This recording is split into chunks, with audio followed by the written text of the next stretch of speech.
Hi people, it's me, Anja. My pronouns are she and her, and welcome back to my channel for part 25 of my favorite sapphic books with sapphic main characters.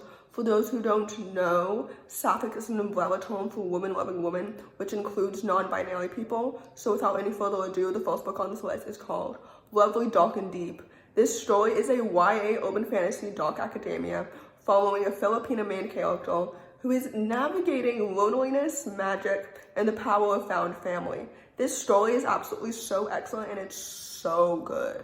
First of all, I loved the magic system and I loved like the different groups of people within the magic system, if that makes any sense, and how they like interacted with each other. Like I love a magic system that has different types of magic within it. I love the characters, the story, the queer representation. This book is so good and it deserves all its hype and so much more. I love the plot and the mystery and the group dynamics amongst the main character and her friend group. This book is so good and it deserves all its hype and so much more. I love the world building. Like this book is so brilliant. So anyway, with that said, I would definitely highly recommend it.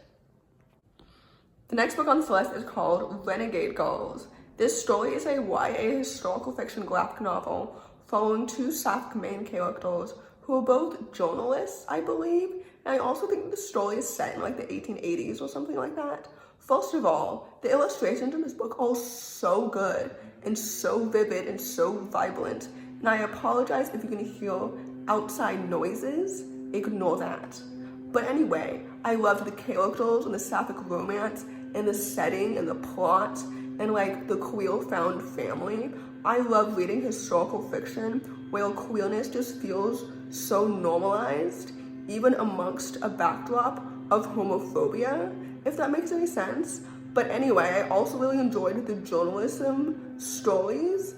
I love stories that center on the power of writing as a writer myself and how revolutionary it can be. This book is so good and I just really enjoyed it. So anyway, with that said, I would definitely highly recommend it. The next book on this list is called Messy Perfect, which is a book that I think I talked about last week as well. But anyway, this book, if you didn't know, is a YA contemporary following a South Asian sapphic main character who starts an underground GSA at her conservative Catholic school. And I think this book is absolutely so excellent and so well done. I loved the writing and the plot and the characters and the queerness and the friend group and like everything about it. I love the idea of like an underground club amongst a like backdrop that won't exactly support it, whatever that may be. I don't know. It just seems so thrilling and so exciting and so secretive because I don't know. I just have always enjoyed stories like that. And when I was younger, I loved reading like spy stories as well. But anyway, this book was so good. And I also love books that center on like combating the social norm, in this case, heteronormativity, especially within a religious setting. Anyway, I digress. I love this book so much and I think it's so excellent and it's so well written, and that's why I've talked about it so much, so frequently lately. But anyway, with that said, I would definitely highly recommend it. The next book on this list is called Carousel Summer. This story is a middle-grade graphic novel and it's contemporary, and it follows a young sapphic main character who is discovering herself during a summer without her best friend. And I love the trope of like a main character discovering new things about herself. I'm not really sure if that really classifies as a trope since there's no specific name for it, since it's so general and it's not specific really at all. But basically, I love coming of age stories. I love stories about like exploring beyond your comfort zone, especially if that means exploring one's sexuality. So this book was so good. I loved the illustrations and the story and the characters and the sapphic romance and the family dynamics and the plot. Like everything about it was so good and it was so sweet and so cute and so wholesome and so well done. So anyway, with that said, I would definitely highly recommend it. The next book on this list is called I Love You Small. This story is a YA contemporary following two sapphic camp counselors who have a romance during an unexpected summer, and it's sapphic rivals to lovers, in case you're interested. This book is so good, contrary to its Goodreads average rating. I think it's excellent. I loved the writing and the setting and the characters and the romance. Everything about them individually makes so much sense, and I loved the romantic chemistry. I love a story set at a summer camp. I think it's because there's a lack of adults there, and it gives the teenagers more opportunity to explore themselves without much authority. Does that make any sense? Because they are the authority on themselves. Not to say that these characters didn't have bosses or whatever, they did. I don't know if that makes any sense, but basically I really enjoyed the story so much.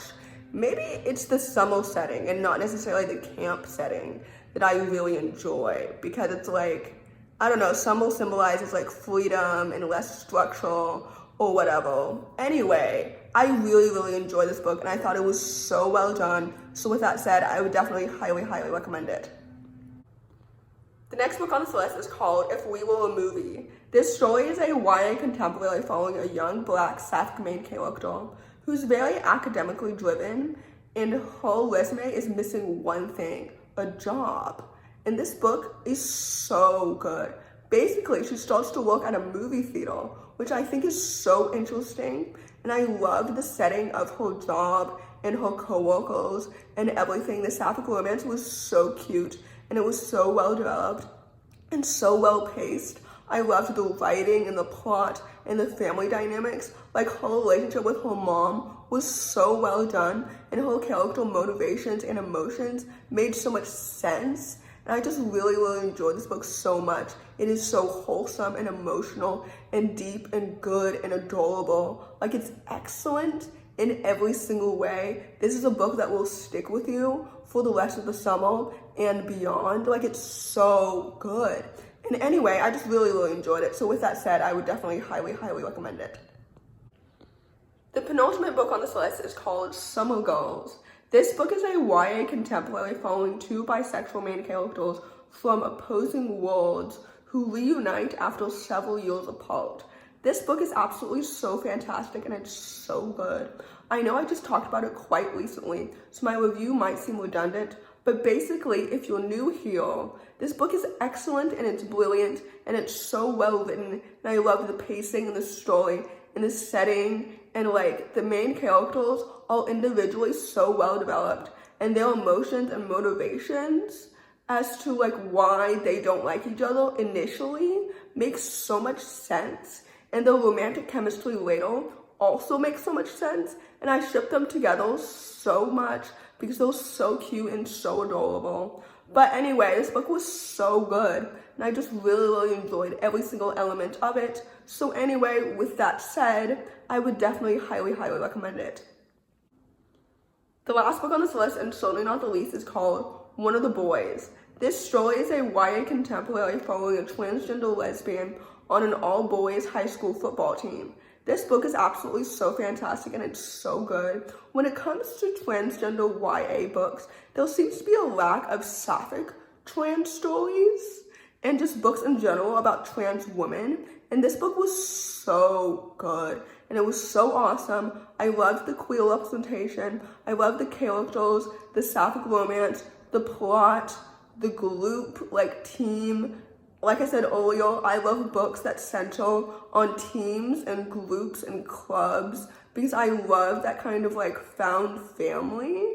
I don't know, I just love a group friendship dynamic. This book was so excellent, and I loved even the football sports elements.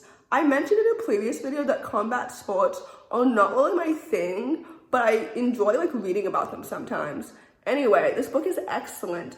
I just really enjoyed it. So anyway, with that said, I would definitely highly recommend it. So in conclusion, as per usual, I hope this video helps diversify your bookshelf. Happy Pride Month to everyone celebrating. I hope that my videos serve as a safe space for the queer community. Please know that I'm an ally to the queer community of all sexualities, of all genders, of all nations. So anyway, in conclusion, if you enjoyed this video, please don't hesitate to give it a big thumbs up. Comment down below the diamond emoji if you made it all the way to the end of the video. Thanks for watching. Subscribe to my channel if you're new, and I'll see you in my next video. Bye!